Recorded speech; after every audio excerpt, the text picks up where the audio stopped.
안녕하세요, RC 친구입니다.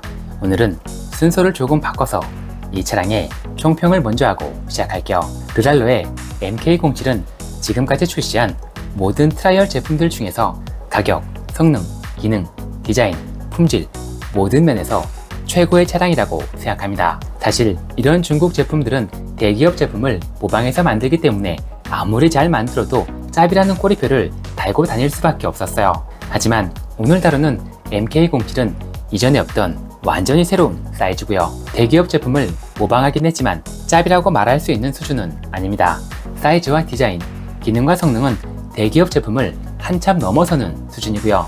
조립과 도색의 마감도 같은 제품의 품질도 최고의 수준을 갖추고 있죠. 자, 이 차량은 출시한 지 반년이 넘었지만 국내에 수입사가 없어 접해볼 수 없었어요. 아무리 뛰어난 차량도 국내에 수입사가 없으면 유지보수에 필요한 부품이나 튜닝 파트를 구하기 어렵기 때문에 리뷰로도 다루기 어렵습니다. 하지만 최근 국내에 RC구라는 RC카 전문 업체에서 이 차량을 수입하기 시작했고 해외 가격과 거의 차이가 없는 매우 합리적인 가격에 판매도 시작했어요. 또한 순정 부품들은 물론 튜닝 파트도 모두 판매하고 있기 때문에 큰 걱정 없이 리뷰로 다루게 되었습니다. 이 차량은 대형 제품을 선호하는 타입이라면 초보나 입문자는 물론 지금 1대8 사이즈의 트라이얼 제품을 보유하고 있는 유저에게도 기변을 추천드리고 싶을 정도로 정말 뛰어난 차량이에요. 그럼 총평은 여기까지 하고 지금부터 본격적인 제품 리뷰를 진행해 보겠습니다. 먼저 제품의 구성은 기본적인 RTR 구성으로 전자 파트까지 완벽하게 조립된 차량 본체와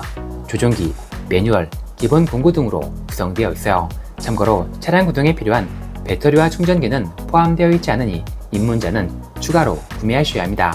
차량의 사이즈는 제품명에서 알 수 있듯 1대7이라는 사이즈로 출시했어요. 트라이얼은 1대10과 1대8이 대부분이고 1대6 사이즈가 딱 하나 있었는데 이제 1대7이 추가되었네요. RC카에서 1대8 사이즈부턴 대형으로 분류됩니다. 1대7이면 상당히 거대한 사이즈라고 할 수 있죠. 바퀴 하나가 컵라면 크기 정도 되고요. 총 길이가 71cm, 좌우폭은 32cm, 차량 높이도 30cm를 넘는 매우 거대한 차량입니다. MK07은 초대형에 가까운 사이즈지만 1대8 사이즈를 주력으로 다뤘던 분들에게 부담이 되는 사이즈는 아니라고 생각해요. 최근에 리뷰로 다룬 1대8 사이즈의 제품과 비교해보니 엄청난 차이는 아니었어요. 물론 모든 면에서 MK07이 크게 납니다. 차량 길이와 휠 베이스, 바퀴 사이즈도 그렇고 좌우폭도 차이가 있어요. 제가 이 차량을 5, 6년 전에 리뷰했다면 사이즈에 대한 경고를 했을 거예요. 그때만 하더라도 트라이얼 RC카 모임은 1대10이 대부분이었기 때문이죠. 하지만 요즘 RC카 모임은 1대8 이상의 제품들도 상당히 많기 때문에 이 정도 사이즈는 함께 어울려 즐기기에 무리 없는 사이즈라고 할 수 있습니다. 또한 트라이얼 차량은 사이즈가 커지면 외관을 끌 수 있다는 장점도 있어요. 이 영상은 이 차량의 수입과 판매를 맡고 있는 RC구 채널의 영상이에요. 내가 저 정도는 이제 끌 수 있는지 한번 보겠습니다. 이게 처음 스타트가 중요하거든요. 지금 뒷부락 걸고 저속 상태에서 한번 끌어보겠습니다.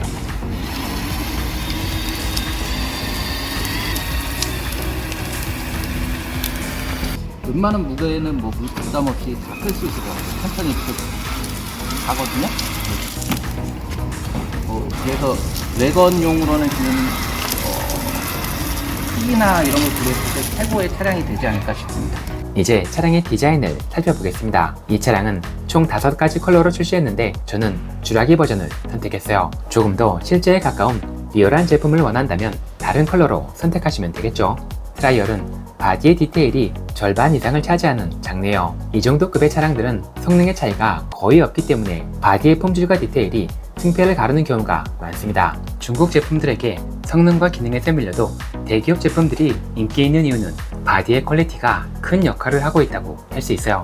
MK07의 바디는 거의 모든 면에서 대기업 제품들을 능가하는 매우 뛰어난 디테일과 퀄리티를 갖추고 있고요. 전반적인 품질과 마감도 최고의 수준을 갖추고 있죠. 모든 RC카 중에 최고라고 말할 순 없지만 폴리 소재로 만든 제품들 중에선 최고라고 할 수 있겠네요. 참고로 폴리가 아닌 레진 소재의 제품들도 장인의 손길을 거치는 수작업이 들어가지 않는 이상 이보다 뛰어나기 어렵습니다. MK07은 휠 타이어도 장점이라고 할 수 있어요. 보통 RTR 제품의 타이어는 구색만 갖춘 경우가 많은데 이 차량은 타이어의 패턴도 매우 디테일하게 만들었고요. 장르에 맞는 소프트한 소재를 사용해 뛰어난 그립력까지 갖추고 있습니다. 또한 휠과 타이어를 분리할 수 있는 비드락 타입으로 제작되어 있기 때문에 바퀴에 무게를 실어주는 튜닝도 얼마든지 가능하죠. 휠까지 메탈이었으면 더 좋았을 뻔했지만 RTR 제품에 메탈 휠까지 바라는 건 욕심이라고 할 수 있습니다. 자, MK07은 LED에도 진심을 다했습니다. 지금까지 출시한 제품들 중에서 가장 많은 LED를 탑재하고 있고요. 조종기 버튼 하나로 다양한 분위기도 연출할 수 있습니다.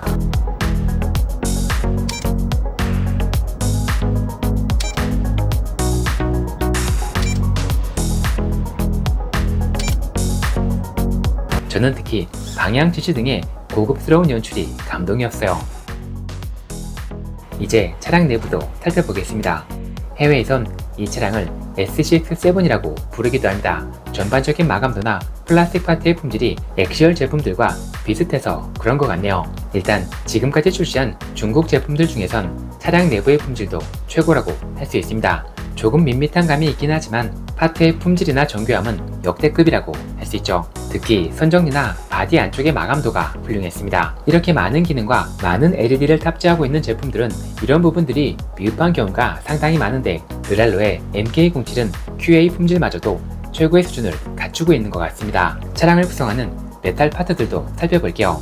보통 1대7로 출시하는 제품들은 기존에 있던 1대8의 파트를 사용합니다. 그래서 차량을 구성하는 파트들이 모두 1대8의 사이즈를 갖추고 있죠. 하지만 MK07은 모든 파트가 1대7에 걸맞는 사이즈를 갖추고 있어요. 품질과 정교함은 말할 것도 없고요. 파트의 굵기도 상당히 두껍게 설계되어 있습니다. 메인 프레임은 6mm나 되고요. 로드 하나가 8mm짜리도 있어요. 쇽은 당연히 쇽캡까지 메탈로 구성되어 있고요. 쇽 샤프트의 두께가 무려 5mm나 됩니다. 그리고 휠엑스도 12mm나 14mm가 아닌 17mm의 사이즈를 갖추고 있죠. 이 차량의 내구성은 의심의 여지 없이 최고라고 할 수 있지만 지금까지 트라이얼용으로 출시한 튜닝 파트는 사용하기 어렵다는 단점이 있어요. 하지만 분명 전용 옵션들이 줄줄이 출시할 것으로 예상됩니다.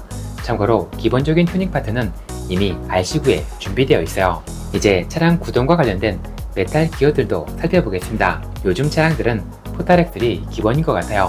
MK07도 지상고를 높여주고 토크를 증가시켜주는 포탈엑셀이 정교하고 견고하게 설계되어 있습니다. 앞뒤 디퍼렌셜 파트도 1대7 사이즈에 맞게 거대한 크기를 갖추고 있고요.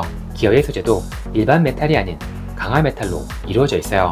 이제 메인 기어 박스도 열어볼게요. 메인 모터의 피니언 기어는 대형 제품에 사용되는 모드원 사이즈의 메탈 기어가 장착되어 있고요. 스퍼 기어도 플라스틱 소재로 구성하는 다른 RTR 제품들과 달리 메탈로 이루어져 있습니다. 또한 기어박스의 내부 기어들도 정교함과 완벽한 피치까지 모두 갖추고 있어요. 파손을 목적으로 망치로 두들기지 않는 이상 여러분들이 이걸 열어서 정비할 일은 없을 거예요. 뜯은 김에 그리스라도 도포하려고 했는데 이미 충분히 도포되어 있더라고요. 이제 차량을 구성하는 전자 파트들도 살펴볼게요.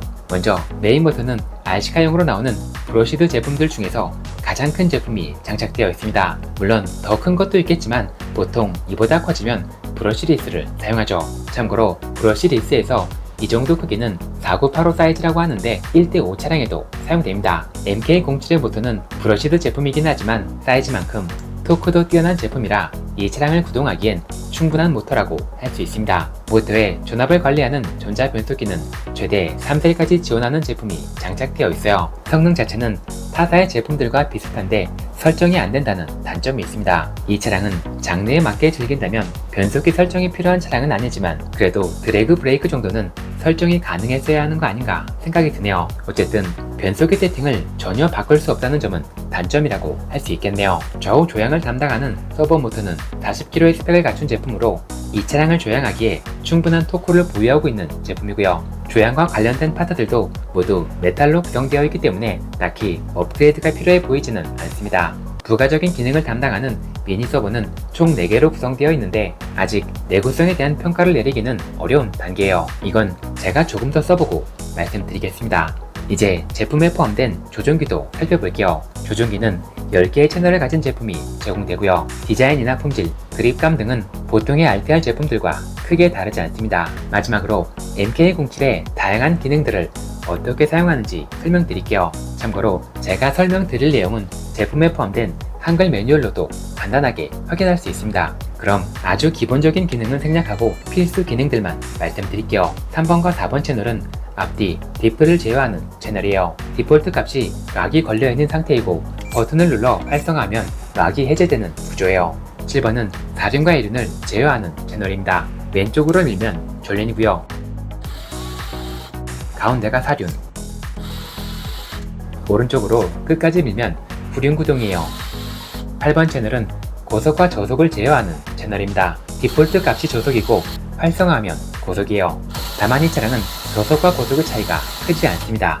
9번은 앞서 보신 LED 제어 채널입니다. 활성화 비활성화의 개념이 아닌 누를 때마다 변경되는 시스템이에요. 자, 오늘은 아쉽게도 주행 영상이 없습니다. 장마 때문에 나갈 수가 없었고 언제 끝날지 모를 장마를 기다릴 수도 없었어요. 실제 주행과 관련된 영상은 장마가 끝나는 대로 업로드하겠습니다. 주행 영상과 차량의 성능이 궁금하신 분들은 지금 화면에 링크된 해외 영상들을 먼저 참고해주세요.